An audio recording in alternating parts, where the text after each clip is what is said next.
voy a otra pregunta relacionada aproximadamente con lo mismo. Es cuando el niño entra al jardín, que es a los 3 años, y que a la madre también le cuesta bastante despegarse de ese niño para ir a su trabajo, para llevarlo, para traerlo. Ella sufre mucho, muchas veces los tienen que dejar todo el día, o sea, jornada de horario completo, y la mujer sufre mucho con esas instancias. Sí, efectivamente. Mira, esto que comentas, Mónica, es también fundamental. Es toda la vida. Sin embargo, las etapas, como te decía, más básicas, más primarias, son fundamentales. Cuando nosotros hemos hecho, por ejemplo, reingeniería mental y nos encontramos personas que tienen la herida de abandono, la herida de rechazo, nos damos cuenta que mucha de esta herida de abandono y rechazo se dio precisamente en estos momentos cuando los padres tuvieron que llevar al niño a la escuela, o previo, cuando hubo una guardería, la mujer tiene que trabajar, el marido también, y a veces el bebé a los 3, 4 meses es llevado a una instancia donde se dan los cuidados.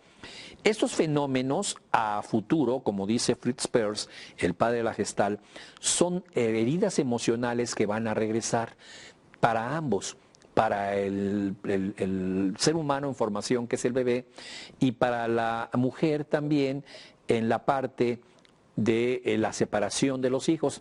Te cuento un ejemplo del efecto que esto puede tener desde mi propia experiencia. Yo he platicado en algunos seminarios que durante muchos años la relación con mi madre fue distante. Y dije muchos años porque esto fue hasta los 30 años o más. Nos amábamos, nos queríamos, pero por ejemplo, mis hermanas podían llegar y abrazar a mi madre, acariciarla, darle un beso, yo no. Y yo me daba cuenta de esto cuando en la escuela primaria llegaba el 10 de mayo, que acá en México es el Día de la Madre, y todos los niños emocionados de llevar un regalo a su mamá, de hacer un regalo para su mamá, y a mí me costaba trabajo conectarme con esa emoción. Años más tarde, cuando sin tener un conflicto realmente de pelearnos o estar distanciados, pero sí emocionalmente poco afectivos, años más tarde, cuando conocí estas tecnologías, yo me pregunté por qué mi mamá no me abrazaba, por qué mi mamá no me acariciaba y qué implicaciones viví en mi etapa, en la primaria, en la educación básica, de abandono, de humillación, de rechazo, por este efecto. Y lo que sucedió, para ejemplificarlo, es que yo nací 7mesino y sí me metieron a una incubadora, por lo tanto no tuve la oportunidad de estar tocado por mi madre, en ese entonces sí nos separaban. Una mamá que no es estimulada por la boca del bebé en el pecho para estimularle la lactancia, deja de producir leche. Cuando me regresaron con mi madre, yo no fui amamantado, no tuve la leche materna. Y al mes siguiente, cuando apenas tenía 8 meses y no estaba todavía ni siquiera a los 9 meses, por un descuido no me arroparon bien en una reunión que hubo. Total, me dio una pulmonía y me llevan con una fiebre altísima, casi principios de meningitis, al Hospital Infantil en México. Y lo que le dice el doctor a mi madre es: ¿este niño ya está bautizado? No. Pues bautícenlo ahorita porque es muy probable que no sobreviva. Cuando el médico, de una manera imprudente, le hace ese comentario a mi mamá me bautiza, una religiosa que estaba ahí me bautizó por poder, y mi mamá se despidió de mí. Se despidió totalmente. Ella estaba convencida de que en ese momento yo iba a morir. Después de una lucha de varias semanas, sobrevivo y no muero, pero mi mamá ya no pudo volverse a conectar. Cuando más adelante sufrí un accidente también, me caí de un tercer piso, parecía que había muerto y no morí, mi mamá vuelve a conectarse. Entonces lo que le pasa a la mamá es que se separa emocionalmente, en este caso mi mamá, de decir: no voy a amar a este niño porque finalmente no voy a estar con él, me voy a separar de él. En mi caso es: se me va a morir. ¿Para qué lo amo si este niño se me va a morir. Claro, a nivel inconsciente, no es un proceso consciente. Y esto genera una dificultad, en este caso en mi mamá, para conectarse con las capacidades naturales de una madre de ser muy cálida, muy apapachadora, muy tierna, muy acariciadora. Y el efecto para mí fue pues muy importante. Yo tuve una serie de situaciones que tuve que superar muy duras. Especialmente me generaba lento aprendizaje, me generaba un problema serio de la escuela con el aprendizaje. Yo era bastante, sería lo que ahora se llama un niño con déficit de atención. En ese entonces no estaba esa etiqueta. Total, imagínate entonces qué experiencia vive el niño y qué experiencia vive la mamá. Y cómo estas heridas que llama Fritz Perls de abandono, de humillación, de rechazo, porque el niño se siente rechazado, no es porque sea rechazado, se siente rechazado. El niño se siente abandonado, no es porque sea abandonado, se siente abandonado. Y el niño se siente humillado, y no es porque sea humillado, sino se siente así. Y entonces estas heridas van a marcar fuertemente a esa criatura, a ese bebé y a la madre, en donde probablemente muchas de ellas aprenden a decir, voy a hacer algo para que no me duela tanto esta separación. Y ese algo a nivel inconsciente puede ser no querer tanto a mi hijo para que no me duela tanto la separación.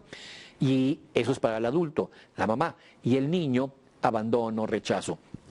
De manera que hay que tener un cuidado especial cuando por alguna razón profesional el bebé es llevado a guarderías o a instancias infantiles. Yo recomiendo mucho que cuando los papás están otra vuelta reunidos con el bebé, le hablen, que cuando esté dormido le digan, hijo, tenemos que dejarte en la guardería, pero te amamos, te adoramos, ¿Por qué? Porque aunque el niño no comprende en ese momento las palabras, porque obviamente no las conoce, responde a los tonos, responde a los conceptos de los tonos de la voz. Y recibe en ese tono de voz, cuando el papá o la mamá le están diciendo te amamos mucho, tenemos la necesidad de dejarte, pero más sin embargo te amamos. Eso le da un mensaje muy fuerte a nivel de los tonos y el inconsciente lo graba. Cuando más adelante comprende el lenguaje, lo cual va a ser 2, 3 años después, codifica su cerebro ese mensaje que grabó como una serie de ra, ra, ra, ra, ra, y no sabía lo que decía, y ahora dice, a mis papás me aman. Y entonces, aunque haya vivido la herida de abandono, de rechazo, que la vivió, cuando el cerebro empieza a ser más racional, activa esos programas y esos programas de alguna manera van a minimizar el daño que pudiera haberse causado. Y esto es muy importante. No basta con decir la guardería es muy buena, las chicas que lo cuidan son de primer nivel. Recientemente tuvimos aquí en México una terrible tragedia, Mónica, una instancia infantil, una guardería de estos bebés, se incendió y murieron. Fue una cosa muy trágica, no recuerdo, 30, 40 bebés calcinados, y fue tremendo, fue muy fuerte, y creo que ahí se empezó a tomar conciencia en México de la importancia de tener las condiciones adecuadas, de tener los cuidados adecuados, la atención adecuada, porque estaban observando que este tipo de instancias infantiles eran muy como bodegas gigantescas donde metían a los niños, no había tiempo para cuidarlos a todos, había muy poco personal para atender adecuadamente las cuestiones del contacto físico, de la alimentación, de cuando un niño hay que cambiarle los pañales, todo esto. No había posibilidades, dada la cantidad de niños contra la cantidad de personal, y que esto afectaba pues obviamente aumentando la herida de abandono, aumentando la humillación, aumentando la herida de rechazo por parte del adulto, y el bebé no puede comprender por qué no es atendido, por qué no es querido, por qué no es tocado. Y en ese momento, a nivel del bebé es, ¿y dónde demonios está mi mamá en este momento? ¿Dónde están mis padres en este momento? Y ese es un daño que va a perdurar y que puede marcar de por vida al adulto cuando intente establecer relaciones de pareja, cuando intente establecer relaciones con los demás, cuando intente socializar, va marcando. Y en muchos casos, te puedo decir que últimamente he estado incluso leyendo temáticas sobre esto.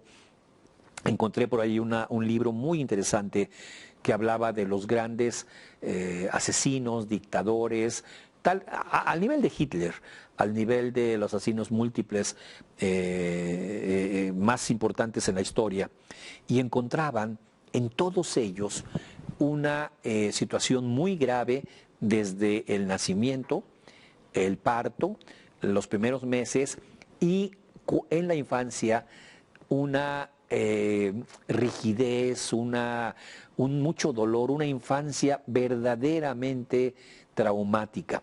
Y encontraban ese factor común en gentes como Hitler en Alemania, como Jack el Destripador en Estados Unidos, los grandes asesinos seriales, los grandes tiranos de la humanidad. Al estudiar su vida, había habido una infancia tremendamente dolorosa, tremendamente de abandono, de humillación y de rechazo. Y era muy conmovedor cuando los biógrafos sacaban estos análisis de cómo había sido la infancia de Hitler, de Jack el Destripador, de los grandes asesinos seriales, y encontraban este factor común. No vamos a decir que todas las personas que por alguna razón no tienen este contacto con sus padres se van a volver sociópatas.